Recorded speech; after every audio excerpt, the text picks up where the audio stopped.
Okay, so let's just dive right in. I want you to picture this scene. It's September 1st, 1939. You're sitting in a dive bar on 52nd Street in New York. The air is just thick with smoke and that late summer humidity, but there's something else in the air too. Fear. Because right outside that bar, the world is ending. Germany has just invaded Poland. This entire low, dishonest decade, as the 30s were called, is finally, terrifyingly crashing into World War II. You know it's a moment of just total paralysis.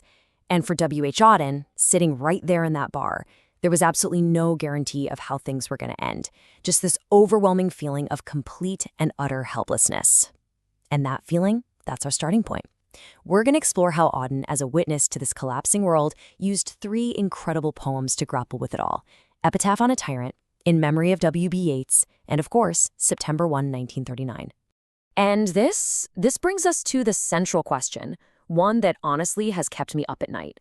Can art actually do anything when it's up against overwhelming force? Or is it all just words in the dark? See, Auden wasn't just making art for art's sake. He was trying to figure out how to survive psychologically. He was building a shelter out of words, connecting the dots between tyranny and the individual spirit, a kind of survival guide for your own consciousness when the world goes completely mad. So let's unpack that survival guide, shall we? We're going to start with a short, really chilling poem from 1939 called Epitaph on a Tyrant. Now, Auden doesn't name names, but come on, it's pretty obvious who he's thinking of.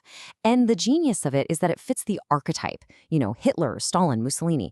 It is a masterclass in diagnosing the psychology of authoritarianism. It starts with a line that almost sounds complimentary: perfection. We usually think of perfection as a good thing, right? But Auden is so clever, he adds that little qualifier, of a kind. And that tiny phrase, just 3 words, does so much heavy lifting. It immediately tells you there's another kind of perfection, a much, much darker version. So what is this dark perfection? Well, look at how this breaks down. On the left, you've got the tyrant's perfection, order, simplicity, a clean, efficient machine. But then you look at the right, at human reality, and it's the total opposite. It's messy. It's full of nuance and friction and dissent. It's a living, breathing organism. So the only way for a tyrant to achieve their kind of perfection is to turn society into a graveyard. It's clean, it's orderly, and it's completely dead. To get there, you have to eliminate anyone and anything that doesn't fit the machine. And then Auden writes this incredible line, and the poetry he invented was easy to understand. Now, he's not talking about sonnets here. Not at all. He's talking about propaganda. You see, tyrants absolutely despise complexity because complexity requires thought, and thought can lead to disagreement. So the tyrant's poetry is designed to bypass your brain and go straight for the gut. It's slogans. It's us versus them. It is the weaponization of simplicity itself. The poem keeps moving from the tyrant's mind to his actions. He knew human folly like the back of his hand. And this line, wow, it has this powerful double meaning. First, you've got the idiom, right? He knows our weaknesses, our fears, our resentments, inside and out. But then there's the threat. The back of the hand is a gesture of violence, of contempt. So in one single line, Auden shows us the tyrant both understands exactly how to manipulate you, and he has the power to crush you. And that crushing part comes through in those final 2 lines. The contrast here is just brutal. When he laughed, respectable senators burst with laughter. I mean, what a perfect image of sycophantic terror. But then that last line just hits you like a ton of bricks. And when he cried, the little children died in the streets. This is actually a deliberate inversion of a story about a good leader from the 1500s, William the Silent. When he died, the children cried in the streets. Auden flips it completely. With the tyrant, the children die when he cries. When his fragile ego gets bruised, it's the innocent who pay the ultimate price. So we have this perfect portrait of the destroyer. But what's the alternative? Well, Auden also wrote about the creators.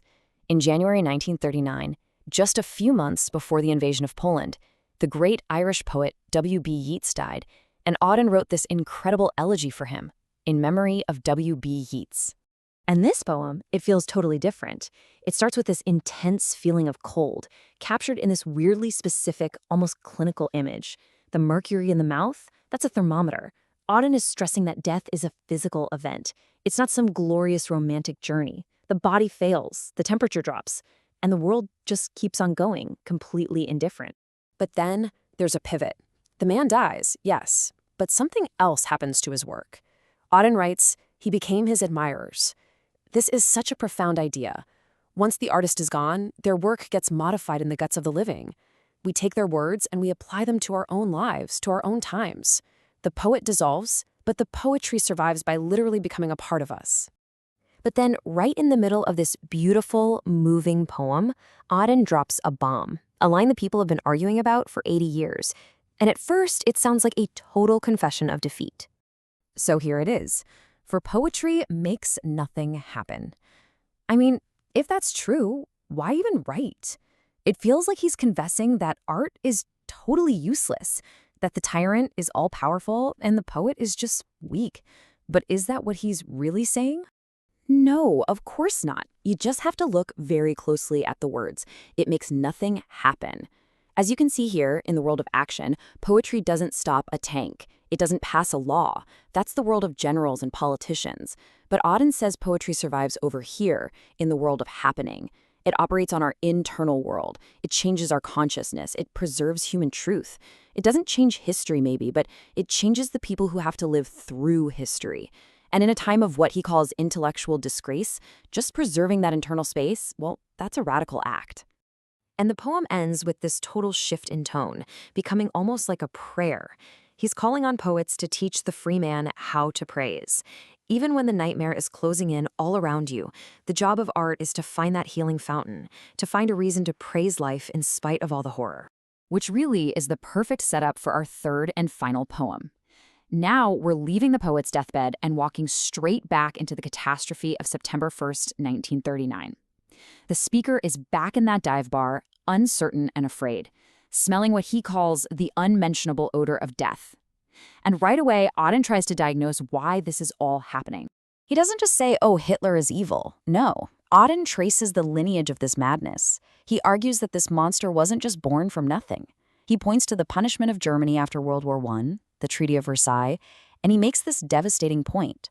Those to whom evil is done do evil in return. It's a cycle of trauma.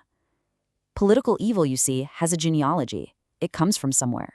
But then he goes even deeper, past all the politics and right into human psychology. He talks about the error bred in the bone.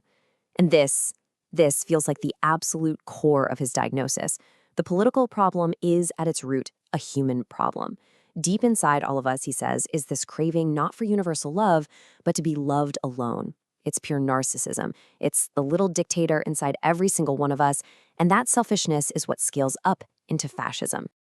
So if that's the disease, what's the cure? The poem builds to this incredibly famous line, this desperate ultimatum. Now, it's a little bit of trivia that Auden actually came to hate this line later in his life. He felt it was a lie because, we're all going to die anyway. But in that moment, in 1939, the original line stands as a profound moral truth.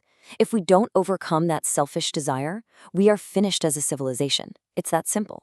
So the poem is ending with this image of a defenseless, stupefied world.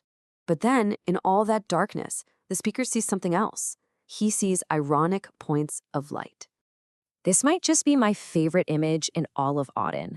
The whole world is dark, the leaders are lying, but scattered everywhere are these little lights. So who are they?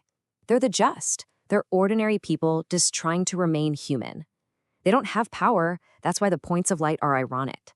They're just a signal that humanity still exists, even when the entire system is designed to stamp them out. And when you look at all three poems together, you see this perfect progression. Auden defines the enemy, the tyrant with his false poetry and his death cult. Then he defines the weapon, the true poet, who can't stop a tank, but can preserve human consciousness. And finally, he defines the battlefield. And it's not in Poland, it's in our own hearts, where we have to choose to show, as he says, an affirming flame. So here's a final thought to leave you with. Auden wrote that poetry makes nothing happen, but he also wrote that we must love one another or die. So what if poetry is the language of that love? What if it's how we send messages to each other in the dark? If that's true, then maybe it makes the only thing happen that actually matters. The poems themselves are the proof. They happened, they survived, and here they are more than 80 years later, forcing us to confront reality without losing our humanity. And that's that's a victory. That is the affirming flame. So today, maybe look for those ironic points of light. Or better yet, try to be one.